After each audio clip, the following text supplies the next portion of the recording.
Breaking news. This just in on Minnesota Vikings news, and you need to hear this.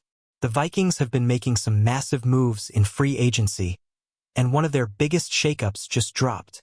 Stay tuned, because this decision will have a major impact on the 2025 season. But before we dive in, make sure to subscribe to the channel and turn on notifications so you never miss an update. Now let's get into it. The Minnesota Vikings have been aggressively improving their offensive line in the first week of free agency.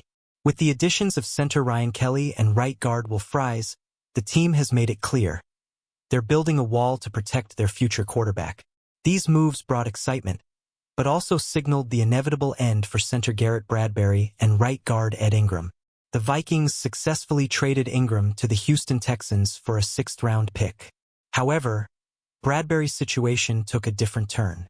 On Monday afternoon, the Vikings officially parted ways with him, just as expected. But here's where it gets really interesting.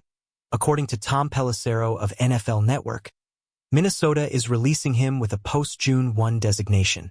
Now, why does this matter? Because this move changes the financial landscape for the Vikings. Bradbury was set to count $2.44 million against the cap after his release. But by using the post-June 1 designation, that number drops significantly to just $814,000 for the 2025 season. So why did the Vikings make this move?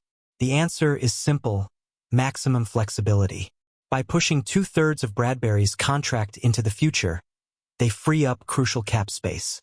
And if they don't use it this year, it carries over to 2026, giving them even more breathing room. But here's another big question. Why was Ingram traded while Bradbury was simply cut? On the surface, it seems odd, especially considering Bradbury was still playing at a solid level. But when you break it down, it makes sense. Ingram still had some unknown potential, while Bradbury, at 30 years old, is pretty much set in his ways. It's frustrating that the Vikings couldn't get any draft capital in return for him, but let's be honest. The NFL trade market doesn't always make sense. With Bradbury gone, one thing is clear.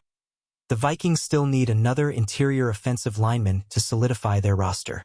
So what's next? And now, I want to hear from you. What do you think about this move? Was it the right decision? Or did the Vikings make a mistake letting Bradbury go? Drop your thoughts in the comments. And don't forget, if you love Vikings content like this, make sure you're subscribed and have those notifications on so you never miss an update. Skol.